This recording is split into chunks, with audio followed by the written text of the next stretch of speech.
ওকে, welcome, সবাই ভালো আছো? আচ্ছা, আজকে আমরা শুরু করব মিসলেনিয়াস একটা ক্লাস রিজনিং এর ওপর।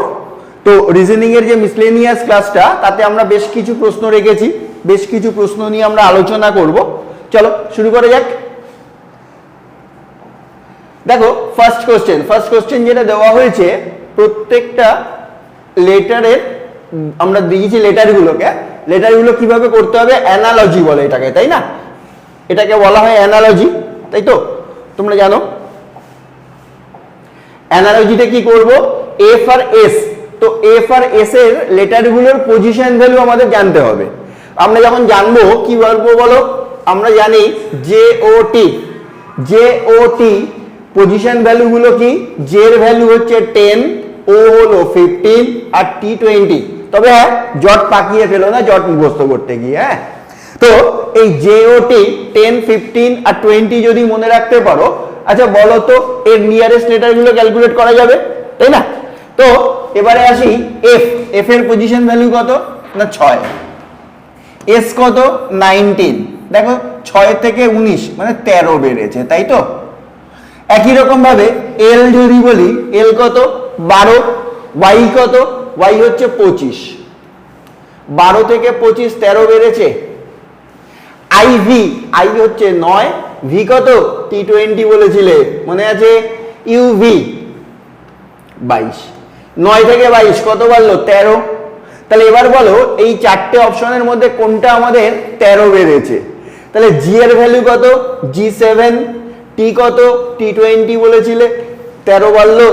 তাহলে আমাদের আনসার কি এলো, আনসার এলো GT. Clear? Next question number 2, আবার একটা অ্যানালজি। আচ্ছা দেখো অ্যানালজি 19 এর সঙ্গে 19, তার সঙ্গে 367, 19 আর 367 কি রিলেশন? 19 এর স্কয়ার কত বলতে পারবে? 361, তাই না? প্লাস 6 করলে 367 আসছে। তাহলে এবারে বলো 21 এর সঙ্গে 21 এর স্কয়ার কত? 21 এর স্কয়ার 441, প্লাস 6 করলে 447 আসছে কি, তাই তো? তাহলে আনসার কি এলো, অপশন এ। ক্লিয়ার? চলো নেক্সট কোশ্চেন নাম্বার 3। এটা বলেছে অড ওয়ান আউট। তো দেখো অড ওয়ান আউটটা কি, অড ওয়ান আউট হলো এই চারটে নাম্বার দেওয়া আছে, তার মধ্যে কোনটা বাকিগুলোর থেকে আলাদা। তো কি করে করব, এই যে ধরো 170, 170, 290, 360 বা 530, এই সংখ্যাগুলোর মধ্যে রিলেশনটা কেমন? আমরা যদি স্কোয়ারের দিকে আসি, আচ্ছা বলতে পারো 13 স্কোয়ার কত? বাহ ঠিক বলেছো 169, প্লাস 1 করলে 170। 17 স্কোয়ার কত? 17 স্কোয়ার 289, প্লাস 1 করলে 290। 19 স্কোয়ার কত? 361, প্লাস 1 করলে 361, প্লাস 1 করলে 362 হওয়ার কথা ছিল, তাই তো? এখানে আছে কত 360, মানে -1 হয়েছে। তাহলে এই সংখ্যাটা ঠিকঠাক নেই মনে হচ্ছে। পরেরটাও চেক করতে হবে। 23 স্কোয়ার কত? 529, এক যোগ করো 530। তাহলে সবগুলো কি পেলাম? স্কোয়ার প্লাস 1, তাই না? স্কোয়ার প্লাস 1, এটা হয়েছে স্কোয়ার -1, তাহলে এটাই অড। ক্লিয়ার? বেশ, পরের কোশ্চেন। এটাও সিরিজ বলতে পারি, কিন্তু এখানে নাম্বার এন্ড লেটার কম্বাইন্ড করে আছে। ঠিক আছে, নাম্বার আর লেটার কম্বাইন্ড করে আছে। আচ্ছা দেখো আমরা খুব সহজেই যদি দেখি 11 থেকে 17, 17 থেকে 23, 6 6 করে বাড়ছে। 23 এর সঙ্গে 6 যোগ করলে 29, একটাই অপশন, টিক মেরে দিলাম। না, এটা ভুল, এটা হবে না। কেন হবে না তার কারণটা আমরা একটু দেখে নিই। দেখো তো লেটারগুলো সি ভি ও, আচ্ছা সি ভি ও, তো ভি থেকে ও কত বেড়েছে বা কমেছে বলতে পারো? পজিশন ভ্যালু, আবার সেই পজিশন ভ্যালু এসে বলো ভি কত 22, ও কত 15। আচ্ছা 22 থেকে 15 মানে কি হলো? হ্যাঁ 7 কমেছে, তাই না? আচ্ছা তাহলে এবার সি থেকে ভি যদি বলি, এটাও কি 7 কমেছে বলতে পারি? হ্যাঁ পারি। কি করে পারি? না সি এর ভ্যালুটা কি করব, 26 আর 3 29 ধরবো। 29 থেকে 22 দেখো তো 7 কমেছে কি না? কি কমেছে তো? এবার তাহলে বলো ও থেকে যদি 7 কমাও, তার মানে ও এর পজিশন ভ্যালু ছিল 15, 15 থেকে 7 বাদ দিলে কত হয়? 8। 8 নম্বর লেটার কি গো? 8 নম্বর লেটার এইচ তো, কি তাই না? তাহলে এইচ দিয়ে আছে আমার অপশন এ আর অপশন বি হয়েছে। এবারে আসি সংখ্যাটা। সংখ্যাগুলো কি কি ছিল? 11, তারপরে আছে 17, তারপরে আছে 23। আচ্ছা দেখো তো 11, 17, 23 এগুলো কি প্রাইম নাম্বার, তাই না? তো এই যে 11 থেকে 17 কি হয়েছে? 6 বেড়েছে, আবার 6 বেড়েছে। সেই আগের লজিকেই চলে যাচ্ছিলাম না, ওইভাবে যাওয়া যাবে না।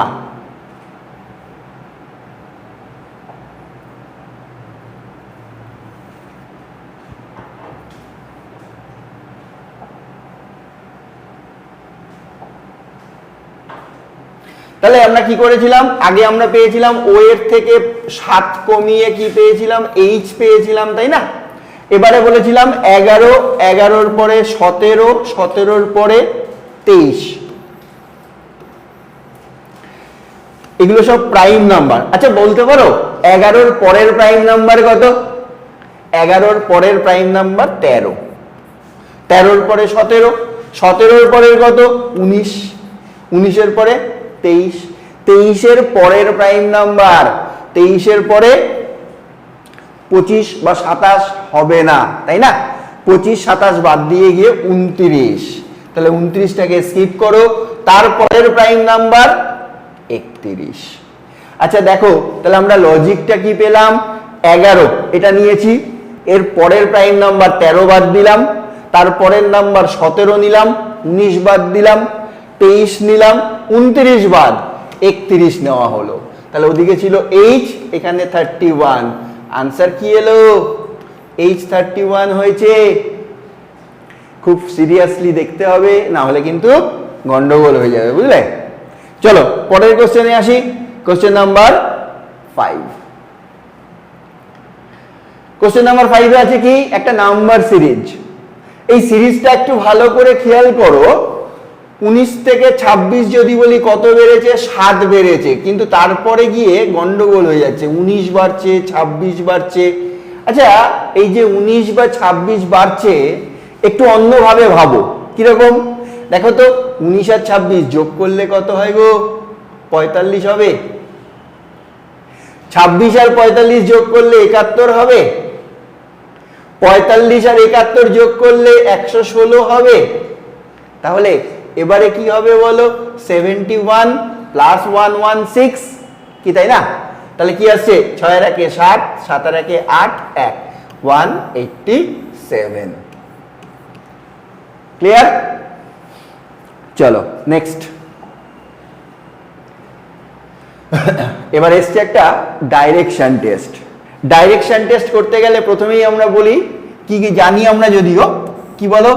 নর্থ, সাউথ, ইস্ট আর ওয়েস্ট। নর্থ, সাউথ, ইস্ট আর ওয়েস্ট, তাই তো? বেশ, দেখো Abhinav travel 10 kilometre towards the north, then turn left. নর্থের দিকে গেল 10 কিলোমিটার, তারপর লেফটে গেছে। আচ্ছা বলো নর্থ থেকে লেফট মানে কি ওয়েস্ট তো? তাহলে ওয়েস্টের দিকে গেলাম কতটা? ওয়েস্টের দিকে গেলাম 6 কিলোমিটার। আবার রাইট টার্ন নিয়েছে, দেন কভার অ্যানাদার 7 কিলোমিটার। ওয়েস্ট থেকে রাইট টার্ন মানে কোন দিকে যাব? আবার নর্থ। তাহলে নর্থের দিকে গেলাম 7 kilometre. He finally turns to the right and travel another 6 kilometre. North থেকে এবার রাইট টার্ন, কোন দিকে যাব? ইস্ট। ইস্টের দিকে গেলাম 6 কিলোমিটার। আচ্ছা এই দূরত্বটা কতটুকু বলতে পারো? এই দূরত্বটা হলো 7 কিলোমিটার। এটা কত ছিল? 10 কিলোমিটার। স্টার্টিং পয়েন্ট থেকে তাহলে দূরত্ব টোটাল কত হলো? 10 আর 7 যোগ করে 17 কিলোমিটার, কি তাই তো? এবার একটা সমস্যা আমাদের কি হয় জানো, সেটা হলো আমরা যখন এই ছবি আঁকি আমাদের লাইন লেন্থ কোনোটাই ঠিক থাকে না, মাঝে মাঝেই গুলিয়ে ফেলি। তাতে কি হয়, এই যেমন দেখো আমি ছবিটা এঁকেছিলাম ওই রকম ভাবেই আমাদের এই 10 কিলোমিটারের ডিস্টেন্স, তার থেকে 7 কিলোমিটারের ডিস্টেন্সটা একটু বড় মনে হচ্ছে না ছবি দেখে? আচ্ছা 10-এর থেকে 7 কিলোমিটার কি কখনো বড় হতে পারে? 10 থেকে 7 নিশ্চয়ই না। ছবি আঁকার সময় আমাদের এই যে বললাম লাইন লেন্থ ঠিক থাকে না, তাতে গিয়ে আমরা ভুল করে ফেলি। আর পরীক্ষার হলে আরেকটা টেনশন কাজ করে, আমরা কি করি, আমাদের মাথায় কাজ করে চাকরিটা আমি পাবো কি পাবো না, তাই না? পরীক্ষায় আমি সব সলভ করতে পারবো কিনা। তো এই জায়গাগুলো আমরা যদি একটু চেষ্টা করি, একটু দেখি অন্যভাবে করি। কিরকম ভাবে করবো জানো? ছবিটা যদি না আঁকি, ছবি না আঁকি করা যায়, দেখি না চেষ্টা করে। আচ্ছা এটা আমরা আগেই জানতাম, সবটা মুছে গেছিল, আরেকবার লিখে রাখি, নর্থ সাউথ ইস্ট ওয়েস্ট। ঠিক আছে, বলো প্রথমে আমরা কোন দিকে গেছিলাম? বেশ, প্রথমে আমরা গেছিলাম নর্থে। কতটা গো? 10 কিলোমিটার। তারপরে বলেছে লেফট টার্ন, নর্থ থেকে লেফট টার্ন মানে কোন দিক? ওয়েস্ট। কতটা গেছে? 6 কিলোমিটার। আবার রাইট, ওয়েস্ট থেকে রাইট তার মানে নর্থ, কতটা গেল? 7 কিলোমিটার। ফাইনালি একটা রাইট টার্ন নিয়েছিল। আচ্ছা বলো তো, নর্থ থেকে রাইট টার্ন মানে কোন দিকে যাব? ইস্ট। ইস্টে গেলাম 6 কিলোমিটার। তো আমরা জানি নর্থ আর সাউথ কি হয়? Opposite direction. ইস্ট আর ওয়েস্ট অপোজিট ডাইরেকশন, কি তাই তো? তাহলে আমি যদি বলি ইস্ট আর ওয়েস্টে 6 কিলোমিটার, 6 কিলোমিটার যদি কেটে দাও, তাহলে কি হবে? যেটা আমাদের পড়ে থাকলো নর্থে একই ডাইরেকশন হলে কি করব? যোগ, অপোজিট ডাইরেকশন হলে মাইনাস, তাই না? তাহলে ইস্ট আর ওয়েস্ট কেটেছিলাম, নর্থ আর সাউথে কিছু ছিল না, তাই নর্থের সেম ডাইরেকশনে দুটো পার্ট ছিল, একটা 10 কিলোমিটার, একটা 7 কিলোমিটার। দুটোকে যোগ করে দাও, যোগ করলে 17 কিলোমিটার আনসার এসছে। কি আসছে তো? বেশ ক্লিয়ার। চলো পরের কোশ্চেনে আসি। কোশ্চেন নাম্বার 7 কি বলেছে দেখো, 3#4 6*9 = 45। আবার ঠিক একই রকম 9, 8, 7 এই তিনটে নাম্বার থেকে 105 করা হয়েছে। তাহলে এই প্রবলেমগুলো কিভাবে সলভ করব? এই তিনটে সংখ্যা থেকে আমাদের ওই 45 বা 105টা আনতে হবে, তাই না? দেখো আচ্ছা এইভাবে যদি আমরা দেখি 36 মানে এই হ্যাশটাকে আমরা তুলে দিলাম, তুলে দিয়ে পাশাপাশি দুটো ডিজিটকে বসালাম, তার সঙ্গে যদি +9 করি, 36 + 9 করলে 45 হবে। বেশ, 98 +7 করলে 105 আসছে। কিন্তু 56 + 3 করে ফেলো না, আবার 56 + 3 যদি করো তোমার 59 হবে, কিন্তু না, এটা কিন্তু ভুল হবে। কেন বলো তো? তার কারণ একটু খেয়াল করো, এখানে হ্যাশের জায়গাটা চেঞ্জ হয়েছে, তোমরা খুব তাড়াহুড়ো করতে গিয়ে চেঞ্জ করোনি। কিন্তু না, হ্যাশ যে সিম্বলটা আছে তার আগের আর পরের ডিজিট দুটোকে তো পাশাপাশি বসাবো, তাই না? আর স্টারের জায়গায় প্লাস, তাহলে কি হবে? 5 + 63 হবে, তাই না? বেশ, কত এসছে গো? 68। বোঝা গেছে? Concept clear? বেশ, ভেরি গুড। চলো পরের পার্টে আসি। Question number 8, syllogism. সিলোজিজম শুনলেই আমাদের গায়ে জ্বর আসে, আমরা ভাবি এই জিনিসটা খুব কঠিন, কিন্তু না। আমরা সিলোজিজম করাবো, পরে একটা ক্লাস করাবো, সেখানে ডিটেইলসে আলোচনা করব। আজকে শুধু এটুকু বলি যে কোশ্চেনটা আছে সেটাকে নিয়ে আলোচনা করি, কি তাই তো? চলো, বলছে অল ব্যাগস আর টেবিল। আচ্ছা ছবি আঁকো, অল ব্যাগস আর টেবিল, কি ঠিক আছে? নো টেবিল ইজ রেড, তাহলে কোনো টেবিল রেড নয়, তাহলে টেবিল আর রেড আলাদা হবে তো। হলো? কনক্লুশন মেলাই। কনক্লুশনে কি বলেছিল দেখো, সাম ব্যাগস আর রেড, সাম ব্যাগস আর রেড। আচ্ছা ব্যাগ আর রেড তো পুরোপুরি আলাদা, কেউ কখনো কমন হতে পারে না, তাই সাম ব্যাগস আর রেড, কনক্লুশনটা রং কি, তাই তো? পরেরটা কি বলেছিল, অল ব্যাগস আর রেড, না সামই তো হয়নি, তাহলে অল কি করে হবে, এটাও হবে না কি, ঠিক আছে? তাহলে আনসার কি হবে, আনসার কোনোটাই ঠিক নয়, মানে option D, neither one not two. বুঝতে পারলে? Concept clear? চলো নেক্সট, আবার একটা অড ওয়ান আউট এসছে। অড ওয়ান আউটটা কি আছে, 13, 22 আর 26। আচ্ছা, শুরুতে আমরা এটা দেখতে পারি যে 13 তো প্রাইম নাম্বার, তাহলে শুরুটা প্রাইম নাম্বার দিয়ে হচ্ছে, কিন্তু না, তারপরে গিয়ে 15তে আবার প্রাইম নাম্বার নেই। তাহলে প্রাইম নাম্বার বা নন প্রাইম এইরকম ভাবে আমরা দেখলে মেলাতে পারবো না এই টাইপের প্রবলেমগুলো। কি করব, ডিফারেন্স দেখো, 13 থেকে 22 কি হয়েছে বলো তো, 9 বেড়েছে, তাই না? 22 থেকে 26 কি হয়েছে, 4 বেড়েছে, কি তাই তো? 15 থেকে 24 আবার 9 বেড়েছে, 24 থেকে 29 5 বাড়লো, 53 থেকে 62 9 বেড়েছে, 62 থেকে 66 4 বেড়েছে, 47 থেকে 56 9 বেড়েছে, 56 থেকে 60 4 বেড়েছে। আচ্ছা, তাহলে দেখো প্রত্যেকটা কি হয়েছে, 9 বাড়ছে 4 বাড়ছে, 9 বাড়ছে 4 বাড়ছে, 9 বাড়ছে 4 বাড়ছে, তাই না? সেকেন্ড অপশনটায় বাড়েনি, 9 5 বেড়েছিল, তাই আমাদের আনসার কি এলো, অপশন বি। ঠিক আছে, চলো নেক্সট কোশ্চেন। আমাদের একটা ডাইস দেওয়া হয়েছে, লুডো সবাই খেলেছো, এখন অনলাইনেও লুডো খেলা যায়, তাই না? অফলাইনে লুডোর যে গুটিগুলো আছে তাতে দেখবে 1 2 3 4 5 6 একটা লুডোর ডাইস বা ছক্কা পাঞ্জা যেটা থাকে, তাতে আমরা 1 2 3 4 5 6 দেওয়া থাকে নাম্বার ডট ডট দিয়ে। এখানে একটু মডিফাইড হয়েছে, এটা কি হয়েছে, এখানে সিম্বল দিয়েছে।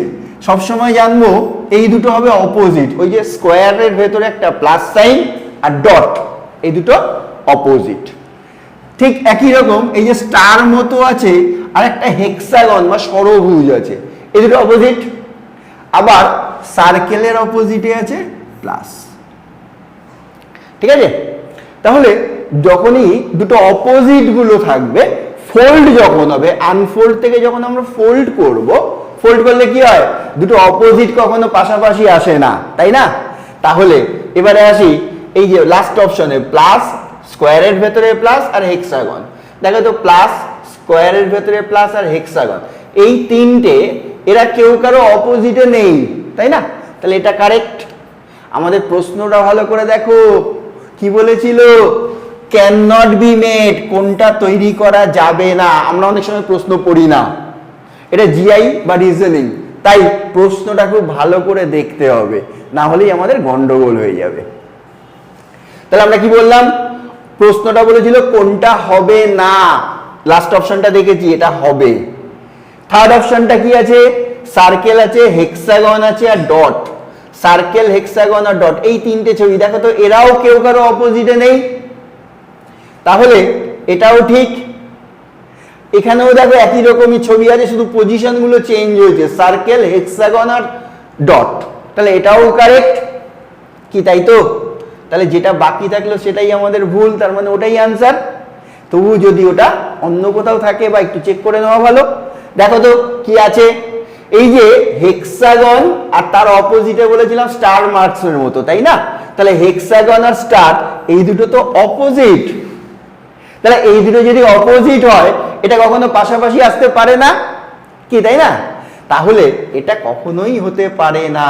আমাদের প্রশ্ন চেয়েছিল ক্যান নট বি মেড, তৈরি করা যাবে না, তাহলে আমাদের আনসার এলো অপশন এ। ক্লিয়ার? আচ্ছা, এ পর্যন্তই থাক, আবার দেখা হবে পরবর্তী ক্লাসে।